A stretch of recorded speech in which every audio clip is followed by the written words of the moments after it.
What if? Let me assert my firm belief What if that the only thing we have to fear is we looked at things fear itself. differently? I have a feeling we're not in Kansas anymore. Differently. Differently? Differently.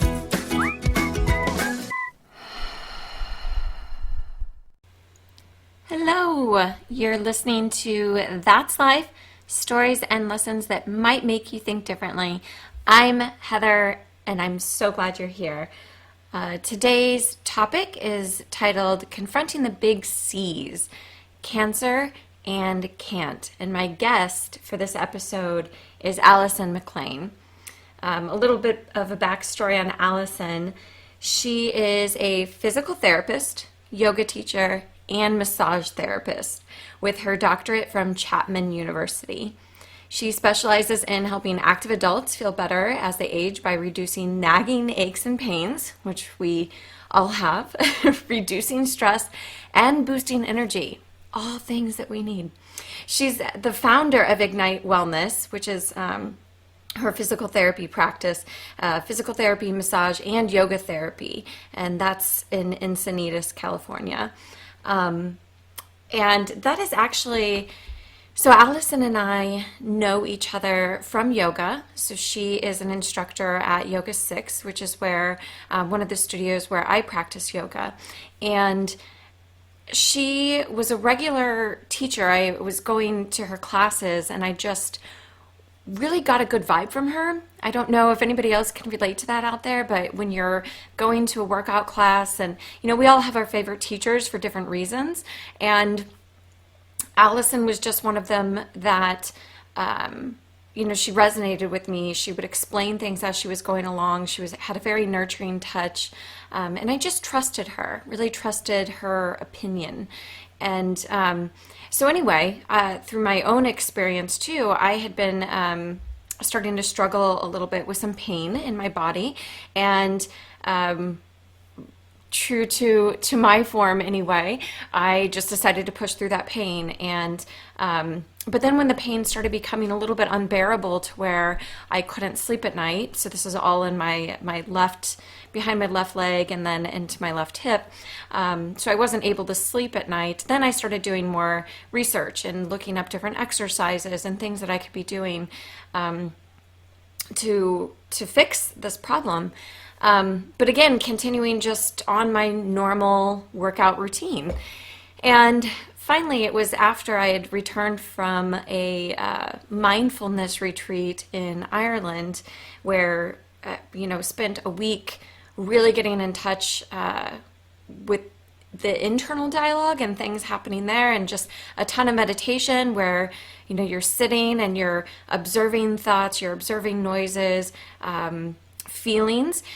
It was in that retreat that through meditation I was sitting there and just really observing, there's a pain in my side. There's a pain in my left side. I don't know what it is. I'm starting to feel frustration because of it. And all of those natural feelings that come up with that. So anyway, when I returned, I went to Alison knowing that she had her own physical therapy practice. I went to Alison and told her that I was ready. I was ready to come in and figure out what was really going on. And then, from that point forward, it was time to go do the work. So anyway, just really respect Alison as a professional, as a person. What's not included in this backstory is that she is a wife, she is a mother, and she is a cancer survivor. So today's episode is all about that perspective that we can take. We have a choice in life. And when we are confronted with some trials and things that are unexpected, what's our response to them? How do we really know when to push and push through, and when do we back off? And so that's why I titled this episode The Big C's, because I think that, um, cancer, obviously, big C there, and confronting that head on is a scary feeling. It's daunting. It's hurtful. It's sad. It's rewarding. It can be rewarding. It's all of these things. But then there's also this word can't, and that's a big one too.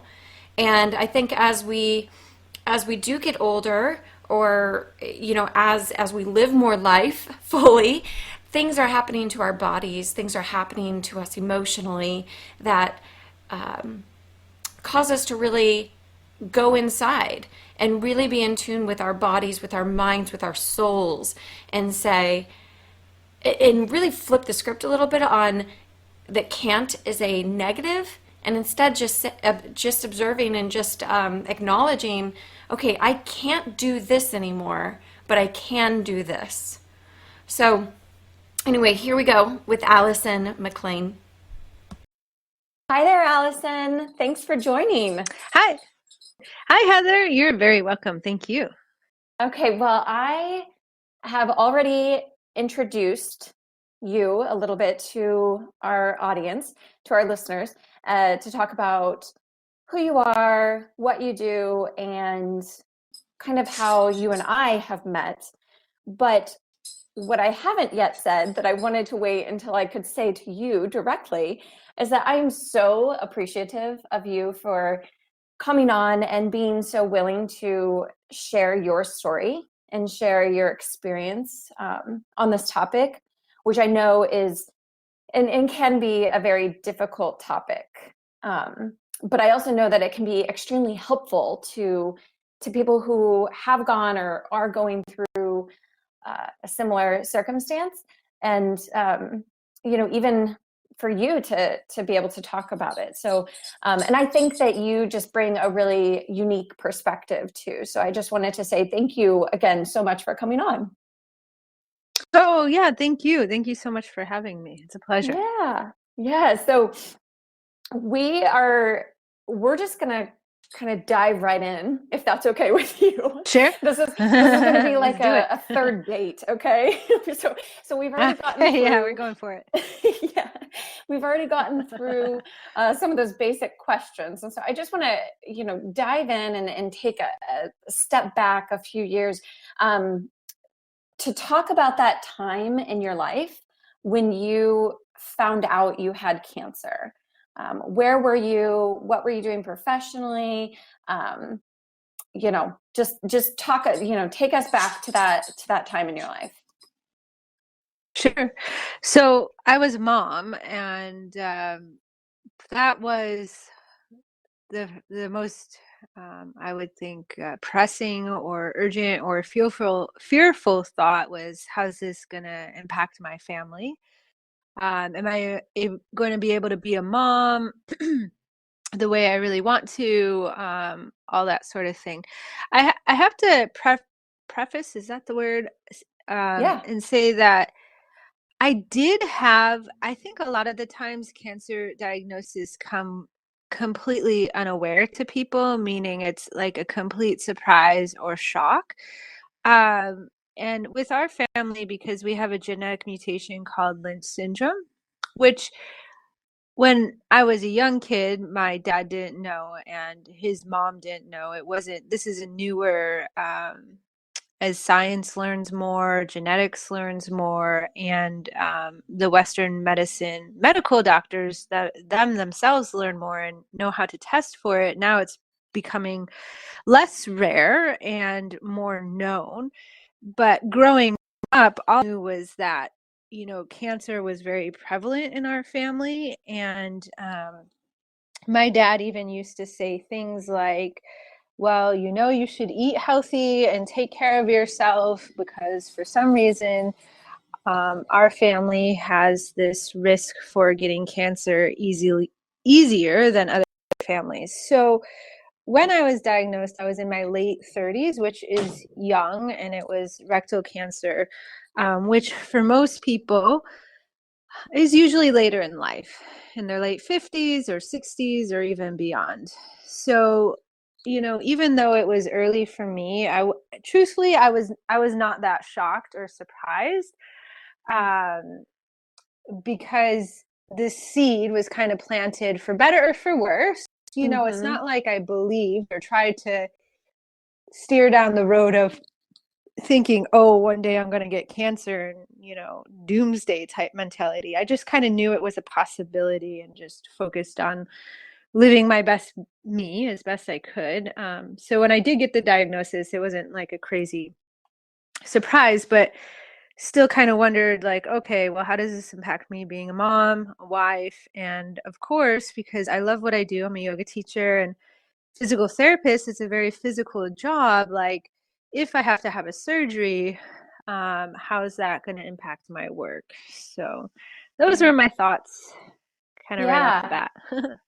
Yeah, I mean to be a mom at that time, obviously, I mean like very, you know, like you said, that's where your mind kind of first goes is like, okay, well, how am I going to support my child? How am I going to support my husband? All the meanwhile, you know, you needing to be supported as well through this Right. time, Yeah. right? And I think Yeah.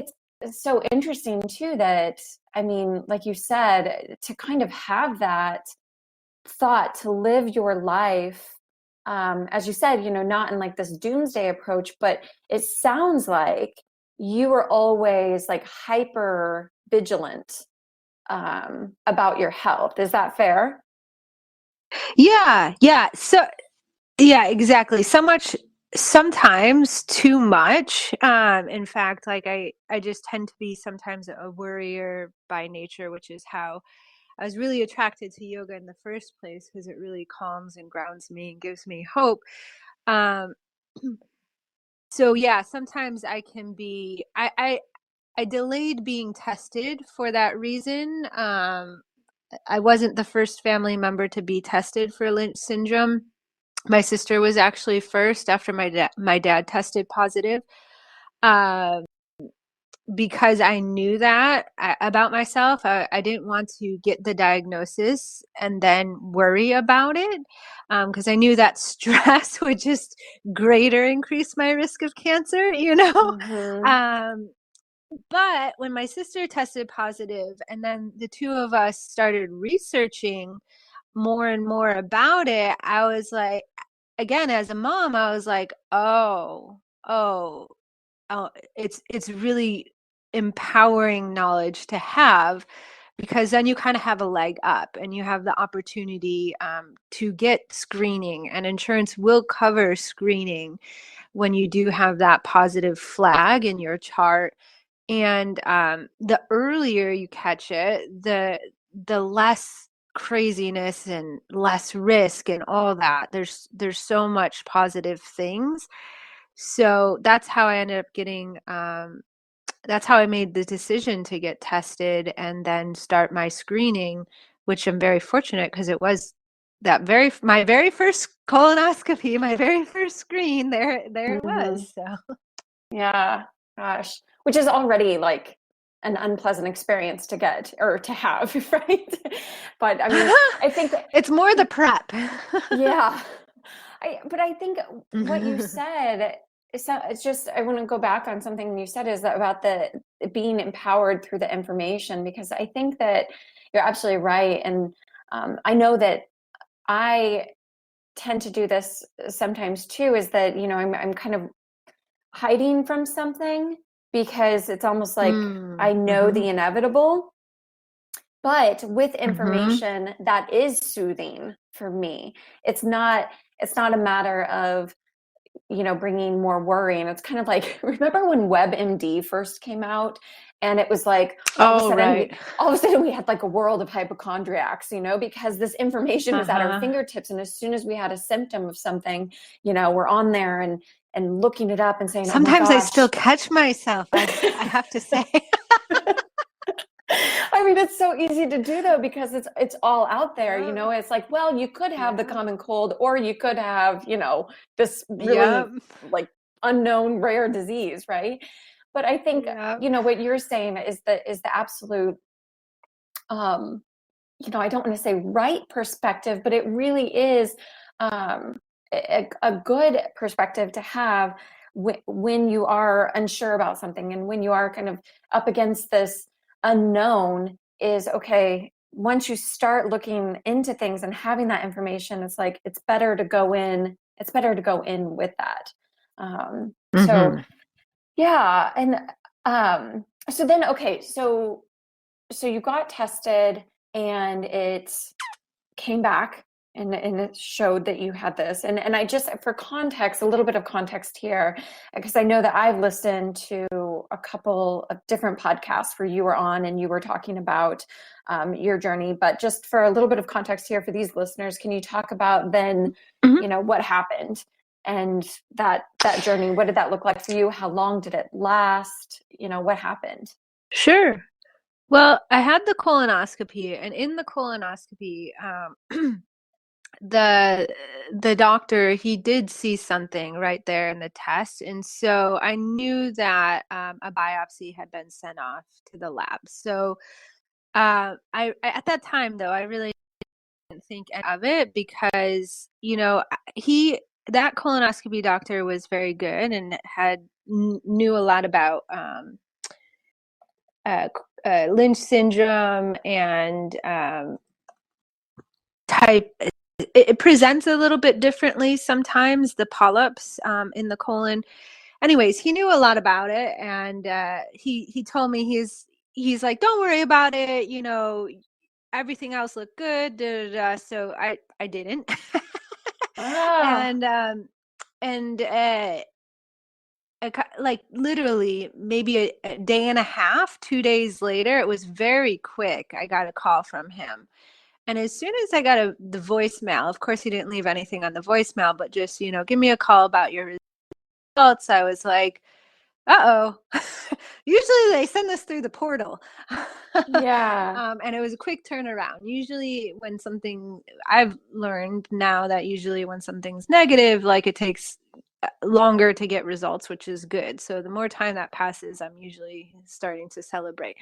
But I was at that time I was kind of all newer into things, but I did know that was like a quicker turnaround and to get a voicemail. So I called and actually just happened to catch him while he was right there.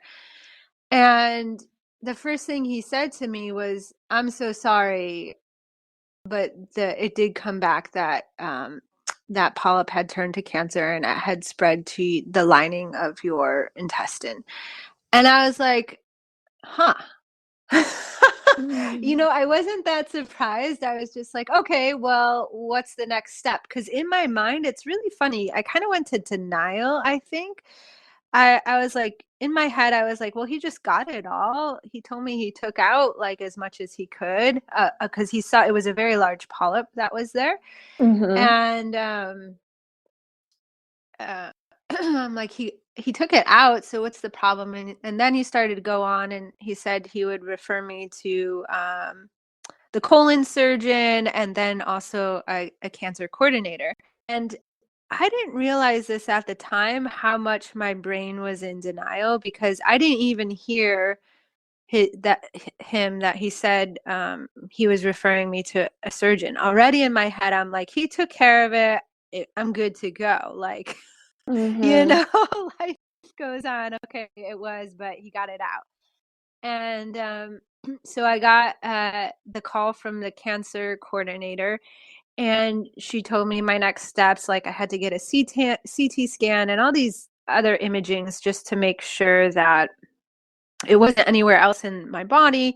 And then she goes, and we're going to schedule you a surgical consult for next week with this surgeon. Da, da, da. And I was like, surgery? Who says I need surgery? And she paused and she was like, well, didn't doctor tell you? And da, da, da. I was like, I was like, oh, he did. And And from that's that where it time all came on, together, I made, right? yeah. And I was like, okay, I need to bring my husband to all my visits, because obviously I think I'm in capacity to understand and hear everything. I'm in the health field, so like the language makes stand the system. but when it's yourself, like, and even if you're not a provider, like it's like your brain does funny things Mm-hmm. when you're hearing like, and for me it wasn't even a great surprise or shock. So I just think of all the people that aren't in the healthcare system, like they don't know all this lingo. It was a huge shock for them, and now they're getting bombarded by like steps and procedures and things that they have to do, like how much that process can be so crazy or overwhelming for a person. Right. Um, and I was so lucky because it was so early. So I didn't really feel in great risk either. So I didn't have that component as well. But I know people that have, and they end up reaching out to me through either a friend or a family member because I went through it and I can somewhat understand the system and kind of be a translator. But Yeah. I don't know. That's the hard part, I think. Do you think that because, I mean, I don't know necessarily because, you know, you're in the field, but because you had this, I kind of want to call it like the sunshiny disposition, right? Because Oh, whether you do denial or, you know, whatever, but because you went in with that hmm sort of outlook, do you think that that uh-huh. actually a positive facilitator for you during that process, during those initial stages? Oh, sure. Yeah, because I didn't realize it looking back. I just knew that whole time that it was going to be fine. And it really was just that one isolated area. I had to do all these crazy tests, so like another colonoscopy right away, and they had to do a procedure to check my lymph nodes and all this stuff. But anytime I went into those tests, sure, there was a piece of me where in the back of my head, I was worried and concerned, but the other part of me, the stronger part of me was like, you're okay. It's fine. We're going to get whatever the outcome is, we're going to get through this. Mm-hmm. And maybe that's also because like my husband's very supportive. My dad had gone through this numerous times himself. So, he was kind of coaching me along. So I wasn't alone either, Right. which was huge. Yeah. Well, it sounds like it was a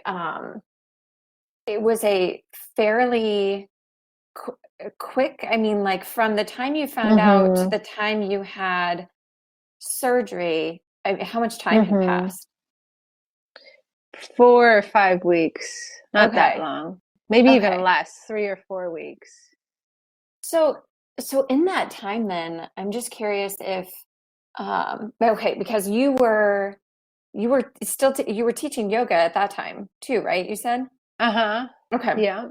So you're teaching yoga, you're And treating obviously, patients still. and treating Mm-hmm. patients, yeah. And like very, so I guess I'm just saying like you're just very health conscious. Um, so during that 3 to 4 week period or 4 to 5 weeks, whatever, did anything change about your routine in terms of your No, physical, like, no. no?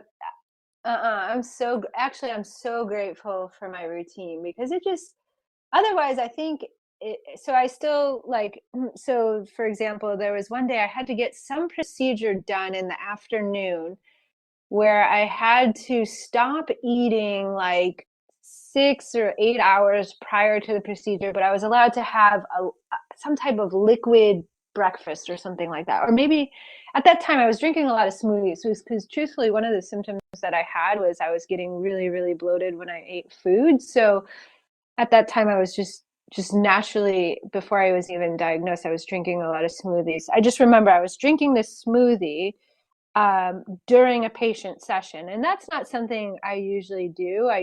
Maybe I'll have a few sips of water, but usually when I'm with that person, like that person's my focus. I'm not going to be eating or doing other things. And so I just remember saying to my patient, look, I'm so sorry I have to drink this smoothie, but I have this procedure coming up later, and the only window that I can eat is like right now, if after the session it's too late. So they're like, oh, well, why are you getting this procedure done? And I'm like, well, actually, I was just diagnosed with cancer. So they're just making sure like other areas in my body, it's not anywhere else. And they're like, what are you doing treating me? Why are we still here? And I'm like, well, because nothing else has changed. Like, I'm fine. And I need this schedule, this rhythm. Otherwise, if I weren't working with you, then I would just be sitting here worrying about it. So if I can work with you and, put my energy and my focus on you, then that serves both of us, right? And Right. so that's kind of how it went. So it was really, I'm really grateful for the yoga classes. Like, it was, I wouldn't say escape, because it's not like I was like living in denial or anything like that, but they were very good breaks for my mind, just to focus on another person or a group of people. And like, fortunately, with physical therapy and yoga, it's all talking about like health and breathing and wellness and stress reduction. So usually whatever I was telling someone else was like a good reminder to myself too. Mm-hmm. Yeah. And I think, it's not easy what you just said, what you just talked about with sticking to your routine. Because I think that, at least, speaking for myself and from my own personal experience, when I am not feeling well, and I mean, that goes in the physical sense and then also in the emotional sense. If I've had a bad day or Mm-hmm. something, my natural inclination is to say, I'm just shutting down. I'm not, Yeah. I don't want to do that. I don't want to go for a run. I don't want to go to a yoga class, and that's just the physical part. And then emotionally, it's kind of like, I just want to shut off. I don't want to talk to people because I don't want to talk about that or something. And I Yeah. think that, so it's kind of, it's more, common, I think, and especially, when people are diagnosed with, severe illnesses, to all of a sudden just have to have that time, and if it goes on, it goes on. But at a minimum, it's kind of like where they take that time and just kind of go inward and just don't want to do so many Yeah. things. And that's important though too. I think it is really important to set aside that integration time, and that just giving yourself the space time. And that is something I'm learning. That was a mistake I made. I did come back from the surgery too soon, even though I know all that I know.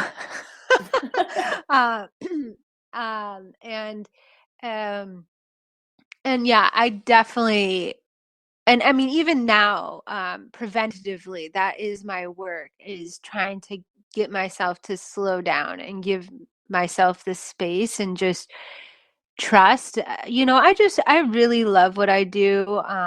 And so sometimes like, if you give me a choice to like clean my house or do work, like teach a class, work with patients, do any of the online stuff, like I'll choose that stuff any Sure. day. So, um, so that is my work though, to learn how to slow down sometimes, and just give myself that space, because that Yeah. that in itself can be very, very healing and powerful. Right. So, okay, now just because you brought it up a second ago, so I'm curious, how quickly then did you come back after having surgery? And when I say come back, I um mean like get back into, I guess, your, normal oh, the routine. routine. Mm-hmm. Yeah, so actually this surgery was not as invasive, I should say, as my cesarean. So I had a cesarean before, and that was a big deal. But this was, so, not to be descriptive, but they went in through the back door, so they didn't actually have to cut anything open. Mm, So that itself really speeds up the healing time. And that was just because of the location of where the cancer was. It was at the very end of the tract. So that was very, very fortunate. I was very lucky about that, and because of its size, that they could do that. Um, so, but however, the surgeon, he did write out in the protocol, can return to work at 3 weeks. And we discussed a number, I discussed my job and everything to him, like in the consults prior. So when it was in the protocol that I could return to work at 3 weeks, I thought he was applying that to me because his nurse, it was, I don't, when I was discharged from the hospital, I was discharged from a nurse. I did see him, but we never actually discussed my return to work date. We just discussed my follow-up, which I was going to see him at, I think I saw him at 4 weeks or whatnot. It was after time, or maybe it was 6 weeks. I don't remember. But his nurse discharged me and then just handed me the paperwork, and it said, return to work at, do not do this, can return to work at 3 weeks. Any questions? Da, da, da, da. So I was like, great, 3 weeks. So that's what I did. Which is fair, I by the returned way. to I would think the teaching. same thing.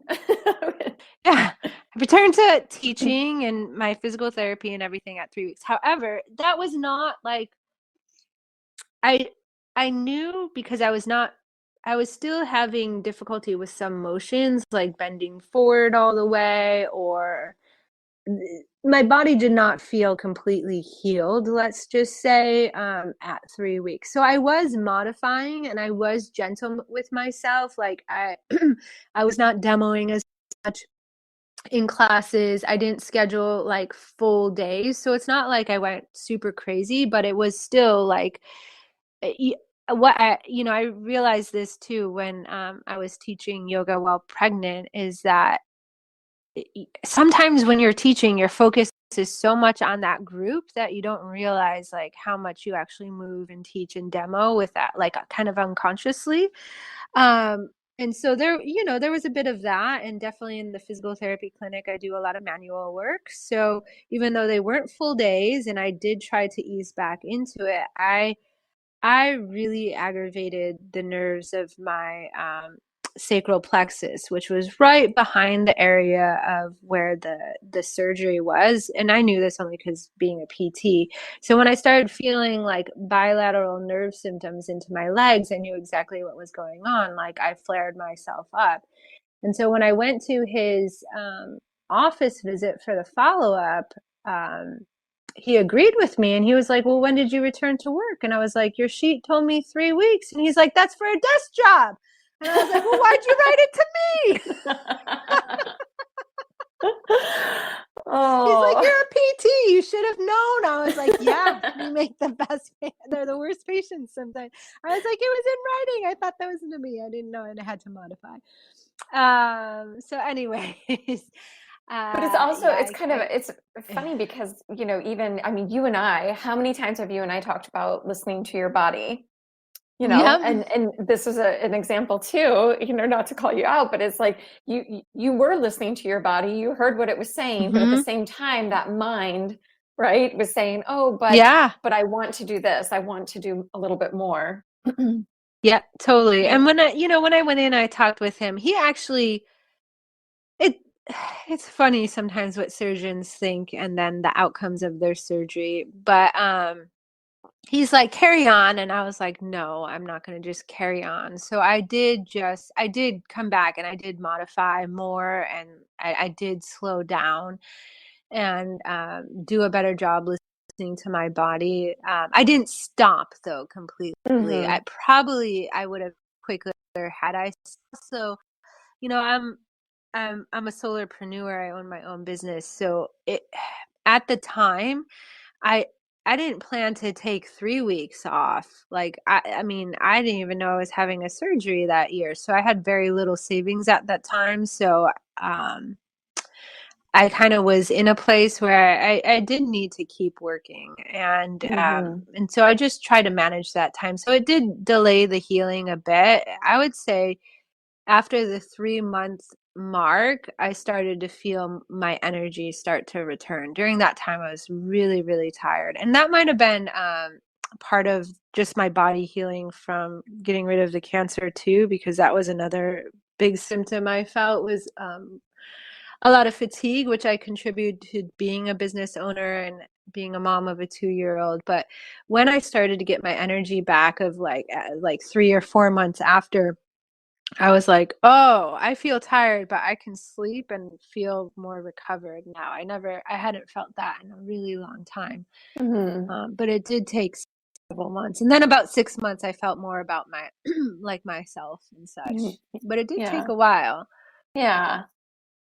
Well, so in that time, I know we talked about like your, I called it like the sunny disposition and whatever, but Hmm. were there ever moments of doubt or any feelings of defeat that you remember? You know what's funny is it wasn't during that time, during that time of the diagnosis and the surgery and the healing, it was after. And I discussed this with a couple other people that have gone through cancer too. It's like when you're in it, and if you're given the diagnosis that, okay, like there's hope, either you have a plan, whatever that be. My friend, her cancer was further along than mine, so she had chemo. Um, but still, they were very, very hopeful that they could get it all removed. And same with myself. Surgery was essentially a cure. Um, I, I was all in. I'm like, okay, I got this. Like, I just have to, work through it. It's nowhere else in my body, and then heal from the surgery, and that's it. But it's afterwards that gets you, because then it's the unknown of, will this return? And for me, with Hmm. like Lynch syndrome, there's so many organs that I'm higher risk for, that going to the screenings is very good. There's numerous screenings that I do either once a year or every 3 months. And every time I go to a screening, sometimes it depends on where I am, like mentally and emotionally, but sometimes can trigger that dark place that you were describing. Like, eh, what are they gonna find? Like, what's my future like? Is it, or sometimes if I'm just having an off day and I feel a weird symptom in my body or something, because I do try to be in tune with it. Hmm. Um, and if I've done all my things, like, okay, like I wasn't aggressive with myself this week, I took my downtime, I went to my yoga, I did my stuff. Why am I feeling this weird thing? Oh my God, it must be back. Like, Yeah. you Oh know, gosh. it's the after, it's the unknown for It just me immediately mentally goes that's there. been Yeah. the hardest. So Not how do like just, you, oh, okay. yeah. Hmm. How do you manage those times then? Um, well, for day to day, I mostly just try to focus on all that I know and that I do, like my work, my family, my practice, and being healthy, and all that I can do to stay healthy. And then at the times when I do have that doubt, have an off day, or have a test that triggers some things, I- the only thing I can do is just breathe and trust. Like, if it is something that maybe I need to go get monitored, following up with my team, whoever I think is most appropriate. So getting in for a screen or a consult, or sometimes I just go, and if I know it's nothing because I just had a screen, for example, and I'm just having like lingering, triggering emotions from it, then maybe I just need to like do something that's very nurturing for myself, like go for a walk, or what really fills my cup is, if my daughter's not at school and it's not a work day or whatnot, is, taking her to the beach and just playing, or doing something as a family with my husband, going to like a park, or some type of activity where it's just like uplifting. Or maybe I just need to get a massage and de-stress. That helps. Like sometimes it's just a pattern, some type of pattern disrupt, like that's nurturing and fun, and reminds me that like all is good in the world, at this moment right now. I do love what you were saying though about just disrupting the pattern of your routine, because I think that's so important. And that goes, I mean, that goes for day to day, right? It's like sometimes when our Yeah. head just gets obsessed with something. And in this case, for you, it was this, spinning, a little bit of spinning on, is there something wrong with me? And just being able to recognize that, first of all, to have that self-awareness, but then to take a step back and say, okay, what fills me with joy? What makes me happy? And I'm going to go and spend my energy doing that instead of spend my energy on worrying, which, as we know, doesn't help anything, right? Right, exactly. One of the reasons why I wanted you to come on and share is because I thought that you had such a unique perspective, in that, as we talked about earlier, you stayed with your health regimen. You were on routine, so you were teaching yoga as well as doing yoga, and then continuing with your well-balanced lifestyle physically. And but then on the other side of things, and you and I have talked about this plenty of times, I would love for you to also talk about some of those areas where maybe not during the time, as you said, that you just kind of kept going at full speed, but now after the fact, in these 2 years post, where are some of the areas in your life where you've pulled back and you've said, you know what, I'm not going to push it, I'm not going to go that far, and that's okay. Yeah, that's an ongoing journey. It really is my work, because like as we discussed, like during the surgery, or following the surgery, I should say, like I I thought I was listening to my body during that time of healing. Like I didn't schedule. I thought I was doing so good. Like I was like, I'm only going to schedule half days. I didn't even return back to my full teaching schedule. I slowly ramped up my classes. So I thought I was doing good. So the flare up actually of the nerves actually really caught me by surprise, because it just kind of occurred. I felt a little of something one night, after it was one of my longer days, after returning back. And then it was the next morning I woke up and I was like, whoa, okay. So sometimes, even, and I think this is true of anything, sometimes the best planning, like we just don't know, because everything is a moving target. And I think, you experience that in your body, and we do. Like we learn, and then we implement, hopefully, and try it. It's a little of trial and error until we get it right, Mm-hmm. um so that's what I learned. Like, oh, okay, that day, which was like at that time, which was closer to a full day, too much. So then I had to modify additional days following and give myself rest. So even now, because like I just try to apply that to anything, because it's easy for me to overwork, or um, lift my daughter, who is she's beyond the weight that I can really carry her around. I can really tell that it compresses my spine now, but I didn't know that until I was one week, my back was feeling off, and I was like, what's been different in my schedule? What have I been overdoing? Like, so then I had to take a step back and been like, okay, these are my normal yoga classes. Nothing new there. Work schedule is pretty much the same. What's new there? Oh, I've been carrying Carrie a lot, because whatever reason that week she was just I think she was going through like a growing thing. She was just especially like needy and wanting lots of cuddles and hugs that week. So I was carrying her around a lot, and I'm like, oh, that was it. And as soon as and that was hard too, because then I had to establish a new boundary with her. Like, okay, mama can hold your hand, mama can sit on the couch with you and hug you, but mama can't pick you up and carry and hug you anymore. And I Mm. had to explain to her that, she's a growing, beautiful girl, and I just can't carry that because she's so tall. I can't carry her anymore. And we're still working through that.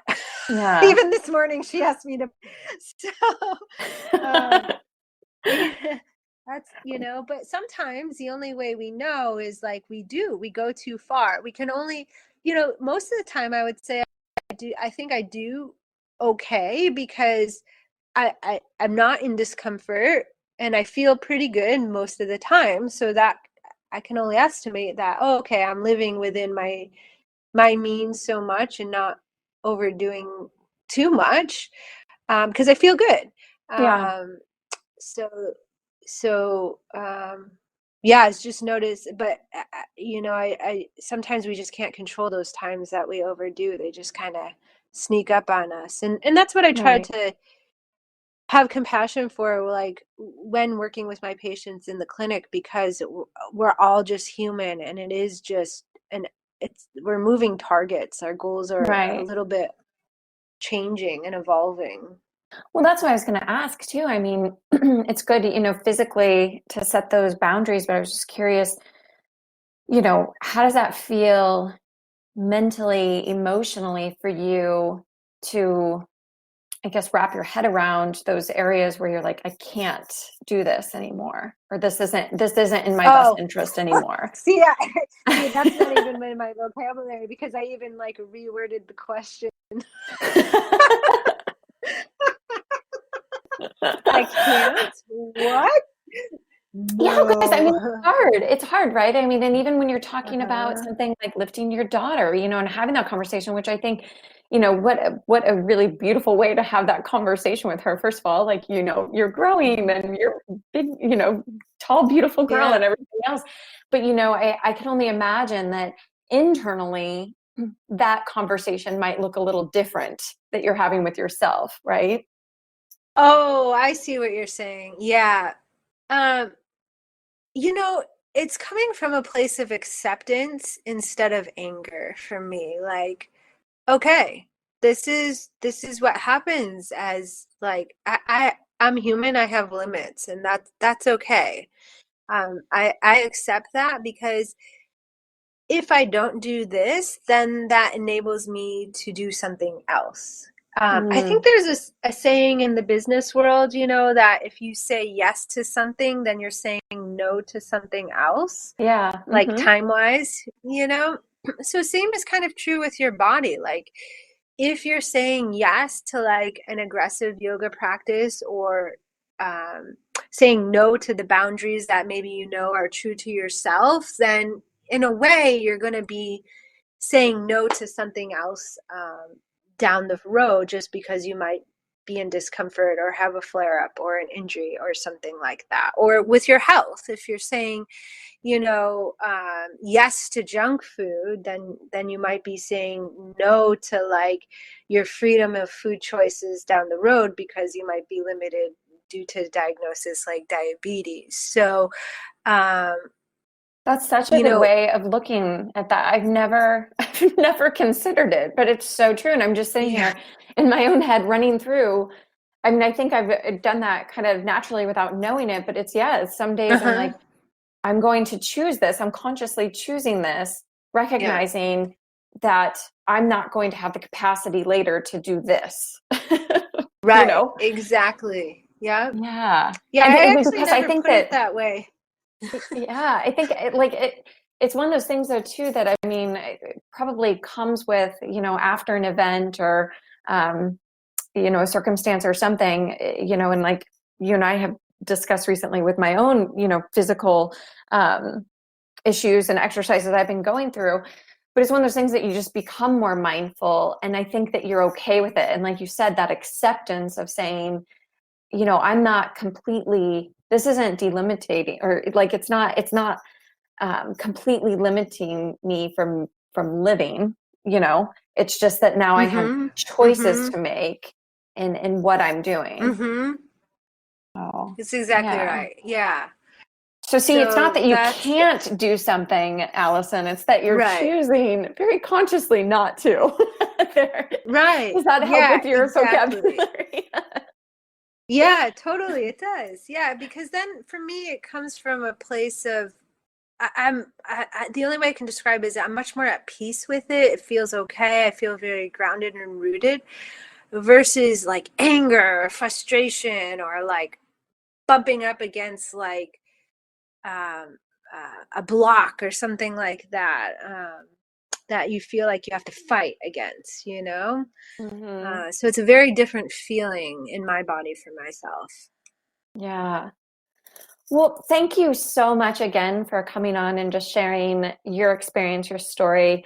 I just find it so uplifting, just to hear what you've been through and what you continue to through, as you shared with us, is that this is an everyday thing, that you think about, that you're aware of, and that plays into how you choose to live your life. So I appreciate you coming on.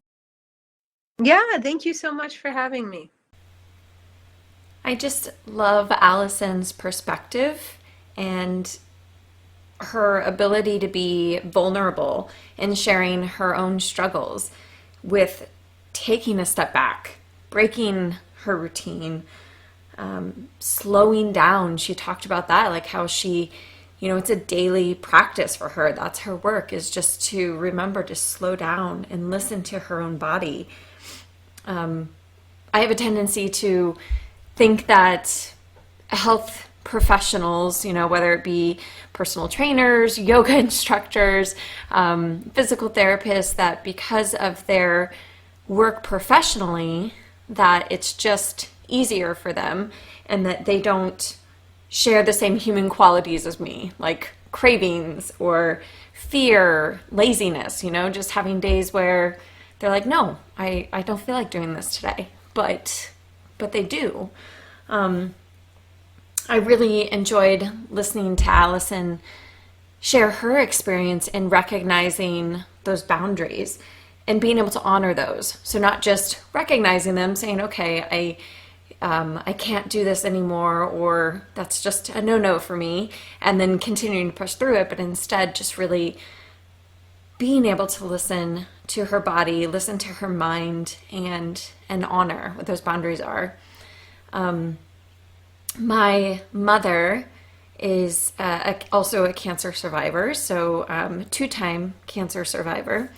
And her first time having cancer, she was, I want to say mid-30s, maybe early to mid-30s. And when she reflects back on it, she talks about, just that time in her life, she was going all the time. And I'm sure many of us can relate to that. And just not allowing herself to slow down. And so when she got cancer, when she found out she had cancer, that forced her to slow down. And she said ended up being such a blessing for her, and just recognizing, I can't do it all. I don't need to clean my house every single day. Yes, true story. She was doing that. There are just times when I'm going to have to ask for help, and that's okay.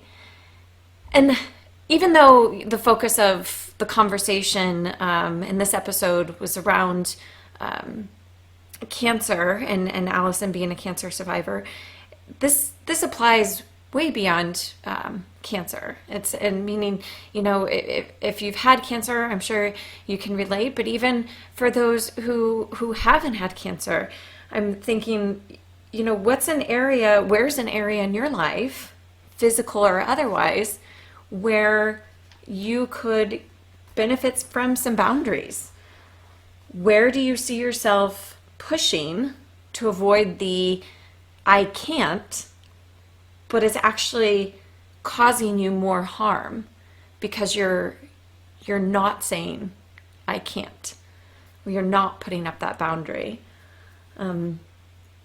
For me, I've recognized some limitations in my own body that keep me from doing certain things in yoga. And that's very frustrating for me. So there's, the physical component of not being able to do certain things, but then that gets inside me mentally and emotionally, because it brings up feelings of I'm not good enough. I'm continually striving for something that I'm not going to attain. And that's difficult.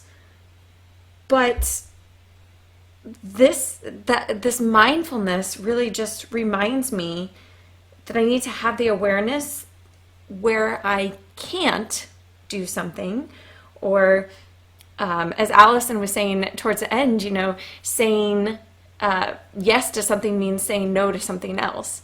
And I think, just to end on a high note here, we can kind of turn that around or use that same sort of methodology to saying no to something, so I can't do something, makes space to say yes to something else.